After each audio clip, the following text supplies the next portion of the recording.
warahmatullahi wabarakatuh. Perkenalkan, nama saya Retno Puji Purwati. Saya dari SMA Negeri 2 Kroya, Kabupaten Cilacap. Saya mengampu mata pelajaran sosiologi. Terima kasih. Bismillahirrahmanirrahim. Assalamualaikum warahmatullahi wabarakatuh. Waalaikumsalam.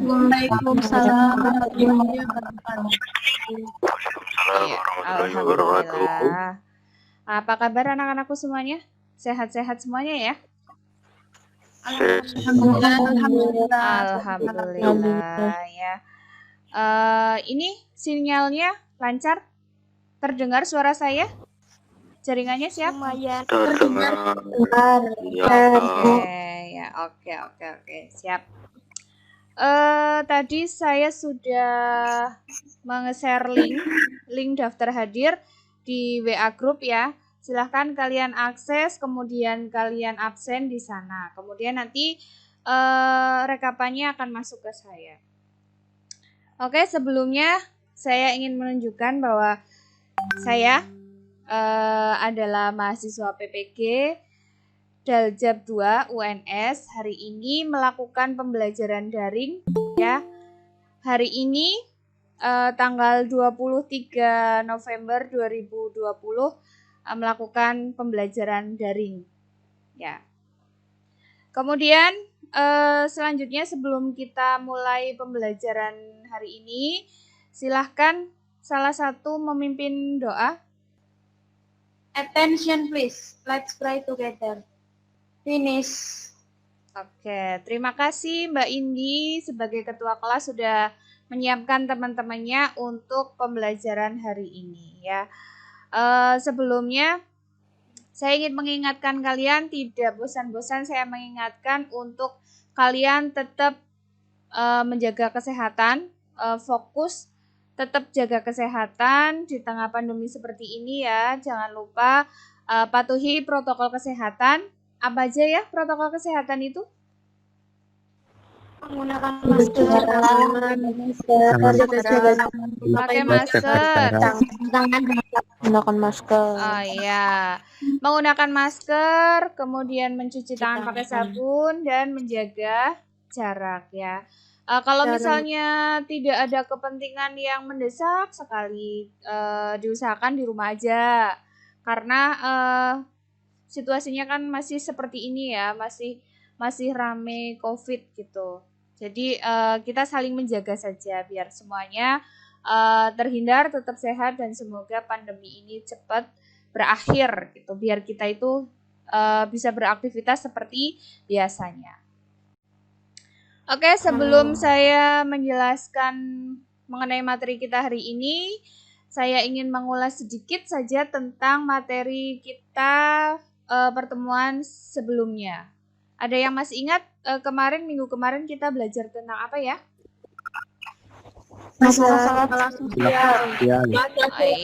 Masalah sosial. Coba Indi, coba masalah sosial itu apa, Indi? Masalah sosial adalah ketidaksesuaian antara unsur yang ada dalam masyarakat. Iya, bagus sekali ya. Jadi masalah sosial itu adalah ketika ada ketidaksesuaian antara unsur-unsur yang ada di dalam sebuah masyarakat. Oke, satu lagi mungkin yang berhubungan dengan masalah sosial. Kalau misalnya seseorang putus cinta, itu termasuk masalah sosial bukan? Bukan Ya. Coba Muhimah, kenapa? Coba jelaskan kenapa. Orang yang putus cinta termasuk masalah pribadi karena tidak berdampak pada masyarakat secara umum. Iya, ya. Jadi kalau masalah putus cinta, kemudian sakit hati, itu termasuk masalah pribadi, bukan masalah sosial, karena itu tidak berdampak terhadap masyarakat secara umum. Kemudian hari ini saya akan membahas mengenai struktur sosial, tapi untuk hari ini kita fokuskan ke diferensiasi sosial. Nah, sebelum kita masuk ke materi, saya ingin menyampaikan atau menampilkan sebuah tayangan yang nanti mungkin akan memberikan gambaran kepada kalian mengenai apa yang akan kita bahas hari ini. Sudah terlihat belum? Sudah. Bu. Oke. Sudah, Bu. Kita lihat bersama-sama ya. Ya. Kita beda, kita sama. Tanah airku diizinkan diinjak oleh perbedaan. Perbedaan kepercayaan, perbedaan budaya dan bahasa. Saya menentang untuk didiamkan. Ketidakadilan yang dibiasakan. Tak ada rasa kebersamaan yang dirasakan. Tak ada kebersamaan yang dibiasakan. Perlakuan yang dibedakan itu saja. Kita satu. Tetesan darah berwarna merah. Helaian rambut sama hitam. Walau perbedaan itu nyata. Antara si kaya dan si miskin, antara pejabat dan rakyat, kita tetap satu. Karena kita saling membutuhkan. Dalam suatu tawa, dalam suatu luka, dalam suatu renungan yang tersekap oleh keberagaman dan mengikut indahnya perbedaan, seperti sebuah alunan akan sebuah perkataan. Dari dua sisi mata Garuda, berdiri sama tinggi, duduk sama rendah. Kita harus merajut kebersamaan untuk saling mengenal dan saling melengkapi. Karena kita Indonesia, Bhinneka Tunggal Ika. Sudah? Ya. Sudah, Bu. Saya mau tanya coba. Tadi apa yang sudah kita dari video yang sudah kita lihat, apa yang bisa kalian dapatkan di sana? Ada apa di sana? Perbedaan. Perbedaan. Kita menemukan Apa yang beda? Perbedaan budaya, terus ada adat istiadat, terus tradisi, tradisi, kemudian pekerjaan, keanekaragaman pekerjaan, dan tadi di sana ada orang bakar babi ya, bakar batu. Jadi babi itu dibakar di atas tungku yang terbuat dari batu. Kemudian ada orang-orang yang pakai baju adatnya beda-beda. Ada yang pakai koteka, ada yang pakai beskap gitu ya. Kemudian ada yang pakai pakaian Minang gitu. Nah, itu adalah salah satu sedikit gambaran mengenai diferensiasi sosial. Nah, kemudian kita akan masuk ke materinya.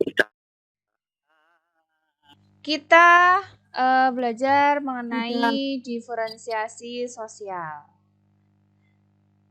Sebelum masuk ke materi yang lebih lanjut, kita harus tahu tujuan pembelajaran kita.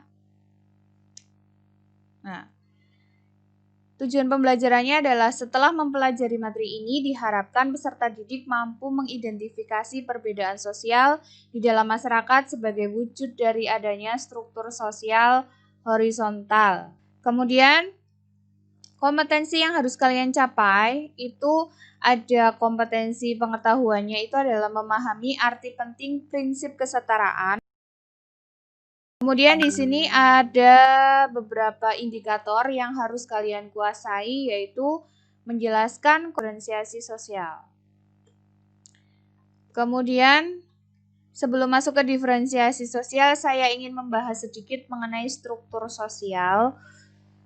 Jadi struktur sosial secara sederhana itu dapat disimpulkan atau diartikan bahwa struktur itu adalah jalinan antara unsur-unsur sosial yang pokok, yaitu bisa berupa kaidah-kaidah sosial atau nilai dan norma, kemudian bisa berwujud lembaga-lembaga sosial, kelompok-kelompok sosial, dan bisa juga lapisan-lapisan sosial.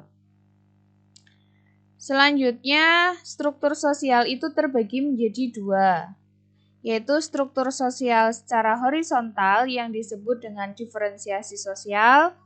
Kemudian yang kedua adalah struktur sosial secara vertikal. Kalau dalam sosiologi itu disebutnya stratifikasi sosial. Kemudian, kita masuk ke diferensiasi sosial. Mungkin ada yang mau berpendapat, diferensiasi sosial itu apa? Dilihat dari kata-katanya, different. Dalam bahasa Inggris, apa? Diferensiasi sosial adalah perbedaan. Oh iya. Ya, diferensiasi sosial itu adalah sebuah perbedaan. Itu berasal dari kata different, berbeda-beda. Nah, di sini diferensiasi sosial itu merupakan pembedaan masyarakat secara horizontal berdasarkan ciri fisik. Kemudian, diferensiasi sosial itu dapat dilihat dalam beberapa bentuk ya. Yang pertama adalah diferensiasi ras. Ras di sini adalah mengacu pada ciri fisik atau ciri bawaan. Diferensiasi ras ini bersifat alami. Kenapa? Karena ras ini adalah sebuah given atau pemberian dari Tuhan Yang Maha Esa. Jadi ini bersifat alami karena bawaan dari lahir. Kemudian yang kedua adalah diferensiasi klan atau diferensiasi keturunan. Nah, di Indonesia itu ada dua sistem klan atau kekerabatan ya, yang banyak dikenal itu ada dua, ada patrilineal dan matrilineal. Patrilineal itu adalah saudaranya ayah adalah saudara kita, gitu. Kemudian ada matrilineal. Matrilineal itu adalah menghitung keturunan berdasarkan garis ibu. Jadi yang saudara kita adalah saudara ibu. Jadi ada dua ya. Patrilineal itu berdasarkan garis ayah, kalau matrilineal itu berdasarkan garis ibu. Kemudian diferensiasi yang ketiga adalah diferensiasi suku bangsa. Nah, suku bangsa di sini bisa dalam bentuk adat istiadat, kemudian bahasa, kemudian bisa juga dalam bentuk seperti gambar yang ada di samping itu. Gambar apa? Pakaian adatnya ya. Kemudian yang keempat adalah diferensiasi agama. Nah, kalau ngomong masalah agama itu adalah berbicara mengenai hak asasi manusia yang paling mendasar, diatur dalam sebuah undang-undang gitu, kebebasan beragama. Kalau di Indonesia ada berapa agama yang diakui ya? Ada 6. Apa selanjutnya adalah diferensiasi profesi atau diferensiasi pekerjaan. Nah, ini menunjukkan keragaman pekerjaan yang ada di masyarakat kita. Ya, itu menunjukkan diferensiasi profesi. Kemudian terakhir adalah diferensiasi jenis kelamin.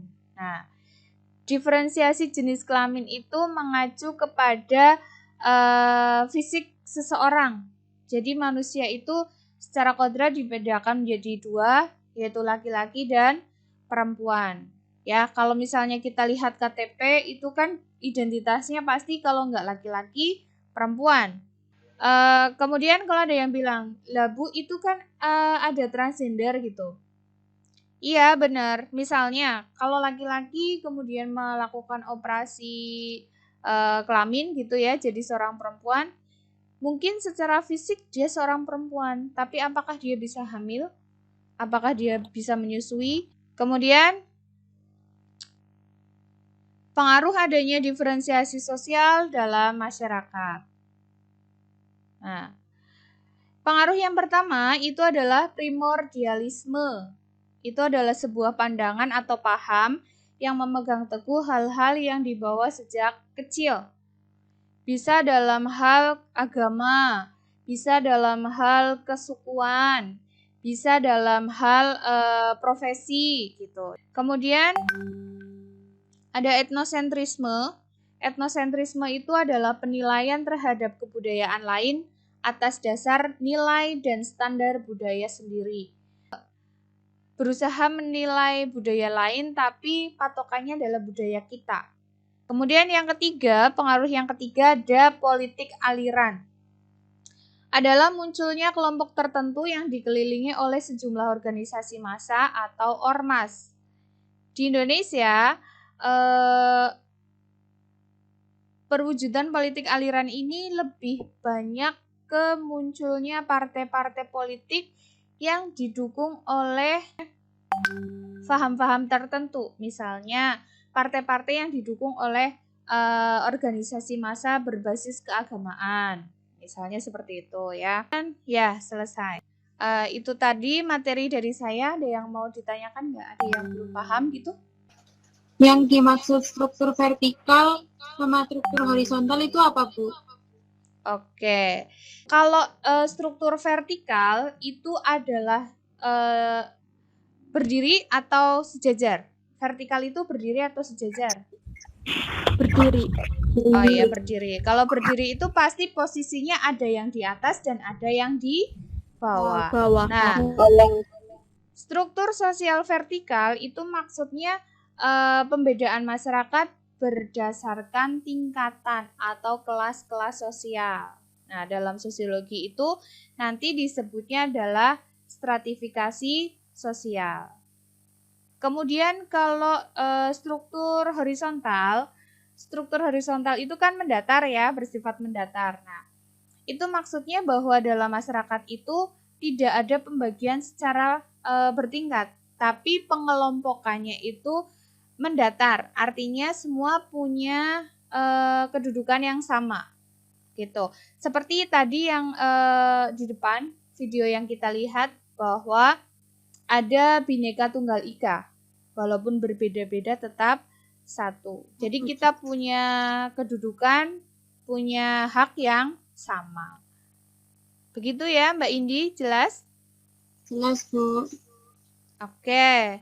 Yang lainnya mungkin ada yang mau ditanyakan? Sebenarnya perbedaan gender sama jenis kelamin itu sama nggak sih, Bu? Oke, ya. Pertanyaannya sangat kritis ya, cerdas banget si Orbit ini. Jadi, jenis kelamin, tadi saya jelaskan bahwa jenis kelamin itu mengacu ke ciri fisik atau bentuk fisiknya. Jadi hanya ada laki-laki dan perempuan. Tapi kalau gender itu adalah perlakuan terhadap seseorang berdasarkan jenis kelaminnya. Mainan kepada anaknya, memberikan mainan kepada anak laki-laki itu ya mainannya ya seperti mobil-mobilan, kemudian robot-robotan gitu.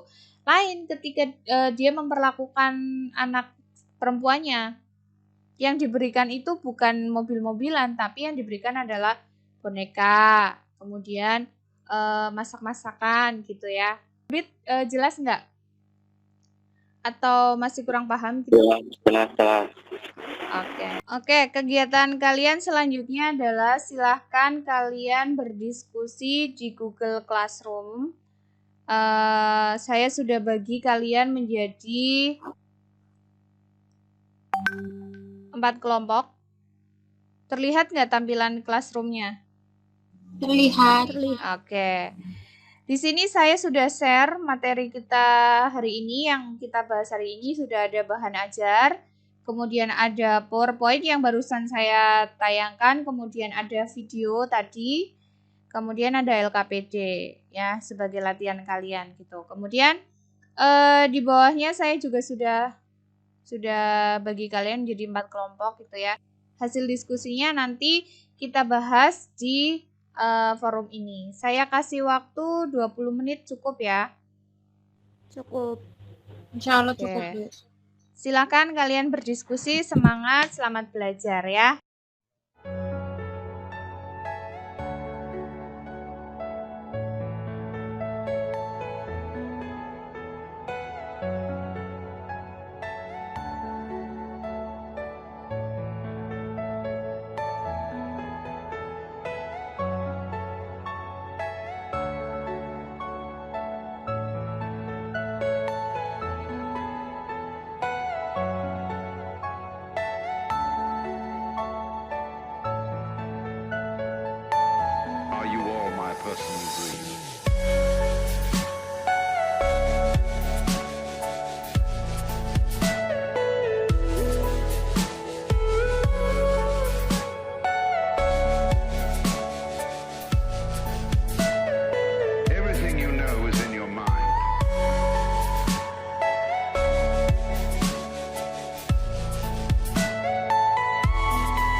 negeri.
Selamat datang kembali di forum Google Meet pembelajaran kita hari ini 23 November 2020.